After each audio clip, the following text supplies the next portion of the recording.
Doto Magari ambaye hivi juzi tu ametoka kushambuliwa na watu tofauti tofauti ambao wamemshutumu na kusema kwamba yeye ni mwathirika wa virusi vya ukimwi.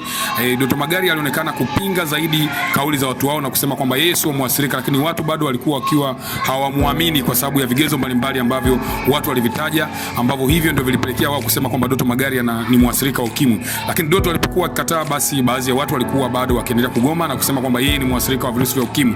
Lakini Doto Magari alijaribu kwenda kupima kwenye hospitali kubwa, lakini hospitali kubwa kulingana na sheria na kanuni ambazo zinaongoza nchi yetu ni kwamba ilikataa kuweka hadharani kuruhusu kamera kwenye maeneo ya vipimo. Lakini Doto Magari ya kuishia hapo. Hivi tunavyozungumza ni kwamba Doto Magari ameposti majibu yake ya vipimo vya virusi vya ukimwi ambayo ameshare majibu yao kwenye mtandao wake wa Instagram, na majibu yao yameonyesha dhahiri kabisa kwamba yeye sio mwathirika wa virusi vya ukimwi. Bwana, hii ni Bepari TV, lakini pia ndani ya mic si mwingine bali ni MC Chetu. Usahau kusubscribe, kulike na kucomment.